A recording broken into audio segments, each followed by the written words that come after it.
ઓમ શ્રી ગણેશાય નમઃ. જય શ્રી કૃષ્ણ મિત્રો. કાર્તિક માસની હનુમાનજીની કથા. કાર્તિક સ્નાનની આ સરસ કથા છે મિત્રો. આ વિડીયોની પૂરા ધ્યાનથી મનથી સાંભળજો. આ કથા સાંભળવા માત્રથી હનુમાનજીની કૃપા રહે છે અને કાર્તિક માસના દેવની કૃપા પણ આપણા ઉપર વરસે છે. કાર્તિક સ્નાનનું ફળ મળે છે. ઓમ નમો ભગવતે વાસુદેવાય. એક સમયની વાત છે. એક ગામમાં એક ડોશીમાં રહેતા હતા.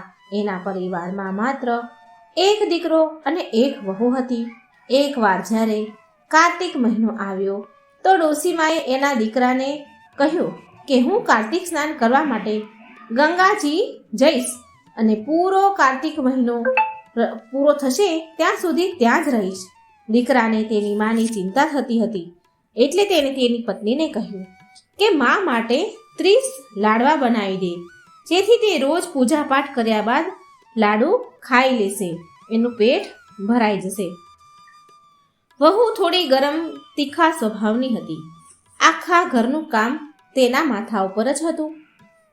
તેને ગુસ્સો આવ્યો. એના પતિની આ વાત સાંભળીને તેને થોડો ક્રોધ આવ્યો. ઉપરથી આટલા લાડવા બનાવી દે આ સાંભળ્યું વહુને ગુસ્સો આવ્યો. છતાં પણ ગુસ્સામાં વહુએ જેવા તેવા જેમ તેમ 30 લાડવા બનાવીને ડોશીમાને આપી દીધા. ડોશીમા લાડવા લઈને કાર્તિક સ્નાન કરવા ઘરેથી નીકળી ગયા અને ગંગાજીના કિનારે પહોંચ્યા ને એક ઝૂંપડી બનાવી ત્યાં રહેવા લાગ્યા. વૃદ્ધ ડોશીમા સવારે ઉઠીને કાર્તિક સ્નાન કરતા, પૂજા પાઠ કરતા અને જેવો જ લાડવો ખાવા જતા, લાડવાનો ડબ્બો ખોલે ને લાડવો ખાવા જાય તો હનુમાનજી વાંદરાના સ્વરૂપમાં ત્યાં આવી જતા. વૃદ્ધ માતા તેને જોઈને ખૂબ ખુશ થઈ જતા અને એ લાડવો વાંદરાને આપી દેતા. આ હવે તેને રોજનો નિયમ હતો. આવી રીતે કાર્તિક મહિનો પૂરો થઈ ગયો. આખો મહિનો વીત્યો અને બધા 30 લાડવા હનુમાનજી બનેલા વાંદરાના રૂપમાં જે હતા એને આપી દીધા, એને ખવડાવી દીધા. કાર્તિક માસ પૂરો થયા પછી ડોશીમા તેના ઘરે જવા તૈયાર થયા તો હનુમાનજી તેમની સામે પ્રગટ થયા અને તેમણે ડોશીમાને ઝૂંપડીની જગ્યાએ આલીશાન મહેલ ધન દોલતથી ભરી દીધો. ડોશીમાની કાયા નિરોગી થઈ ગઈ, સ્વસ્થ થઈ ગયા, અન્ન ધનના ભંડાર ભરાઈ ગયા અને ખુશ થઈ ગયા અને ખુશી તેના ઘરે તેના દીકરા પાસે આવ્યા. ડોશીમાને આટલા ધનવાન જોઈ તેની વહુને જલન થઈ. તેણે વિચાર્યું કે હવે જો બીજો આગળનો આ કાર્તિક માસ આવશે ને ત્યારે હું મારી માને કાર્તિક સ્નાન કરવા માટે મોકલીશ. વૃદ્ધ ડોશીમાની ખુશીમાં વર્ષ પૂરું થયું. બીજો કાર્તિક માસ આવ્યો ત્યારે ડોશીમાની વહુએ તેની માને કાર્તિક સ્નાન કરવા માટે કહ્યું. એટલે માએ પહેલા તો ના પાડી દીધી, પણ ધન દોલતની વાત જ્યારે તેને સાંભળી તો માએ હા કહી, માની ગઈ અને વહુએ એની મા માટે 30 લાડવા, સૂકા મેવા, કાજુ, બદામ નાખીને ઘીના લથપથતા લાડવા બનાવ્યા અને એને પોતાની માને દીધા અને ગંગા કિનારે એનો પતિ અને એ મૂકવા ગયા. ત્યાં એને એક ઝૂંપડી બનાવી દીધી, બધી જ વ્યવસ્થા કરી દીધી.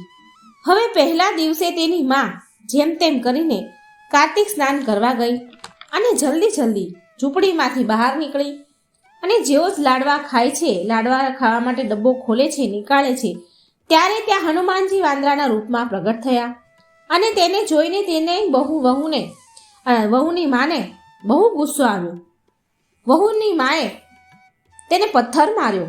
વાંદરાને પથ્થર મારી ભગાડે છે, હટાવી દે છે અને બોલી કે આ એક લાડવાથી તો મારું પેટ ભરાતુંય નથી અને હું તને આપી દઉં, જા અહીંથી. આમ કરી પથ્થર મારી અને લાડવાને પોતે ખાઈ ગઈ અને વાંદરાને કાઢી મૂક્યો. હવે આ એનો રોટનું થઈ ગયું. જેમ તેમ કરીને સાંજ પડતી અને પાછી તે લાડવો ખાવા બેસે તો હનુમાનજી ફરી વાંદરાના રૂપમાં આવે અને ત્યાં બેસતા તો એ ડોશીમાં ફરી એને પથ્થર મારી ભગાડી દેતા. જેમ તેમ કરીને 30 દિવસ વીતી ગયા અને કાર્તિક મહિનો સમાપ્ત થઈ ગયો. જ્યારે એ વહુની માં એના ઘરે પાછી જવા જાય છે, તૈયાર થાય છે તો હનુમાનજી તેની ઝૂંપડીને કચરાના ઢગલામાં બદલી નાખી અને તેને કોઢની રોગી બનાવી દીધી.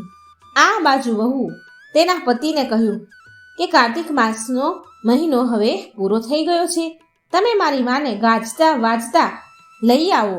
વહુ એની સાસુને કહે છે કે મારી માને હવે કાર્તિક મહિનો પૂરો થઈ ગયો છે અને હવે મારા પતિ તમારા દીકરા એને લેવા જાય છે. વહુનો દીકરો એની સાસુમાને લેવા ગયો તો જુએ છે કે ઝૂંપડીની જગ્યાએ કચરાનો ઢગલો છે અને એની માની કાયા કોઢી થઈ ગઈ છે. તેણે તેની પત્ની અને માને આ ઘટના ઘરે આવી કહી ખબર આપી તો ખબર મળતાની સાથે સાસુ વહુ ત્યાં પહોંચ્યા ત્યારે હનુમાનજી ત્યાં પ્રગટ થયા અને બોલ્યા કે બેટા, તારી માતાએ સાચા મનથી કાર્તિક સ્નાન કર્યું હતું અને પૂજા પાઠ કર્યા હતા, માટે તારી માતા ઉપર કાર્તિક ભગવાનનો આશીર્વાદ વરસ્યો છે. પણ તારી સાસુએ પાપી મનથી કાર્તિક સ્નાન કર્યું, કાર્તિક મહિનામાં દીકરીના ઘરનું અન્ન ખાધું, માટે કાર્તિક દેવ એનાથી ખૂબ નારાજ થઈ ગયા છે, જેનાથી તારી સાસુને કોઢનો રોગ થયો છે. આવું કહી હનુમાનજી અંતર્ધ્યાન થઈ ગયા. હે કાર્તિકના દેવ, હે હનુમાનજી, જેવી કૃપા તમે દીકરાની મા ઉપર કરી એવી બધા ઉપર કરજો. આ કથા કહેનાર, સાંભળનાર, હુંકારો ભરનાર બધા જ ઉપર તમારી કૃપા દ્રષ્ટિ વરસાવજો. જય હનુમાનજી. ઓમ નમો ભગવતે વાસુદેવાય. મિત્રો, વિડીયો સારો લાગે તો લાઈક અને શેર કરવાનું ભૂલશો નહીં અને આ ચેનલને સબસ્ક્રાઈબ જરૂર કરી દેજો. જય શ્રી કૃષ્ણ. રાધે રાધે. Thank you.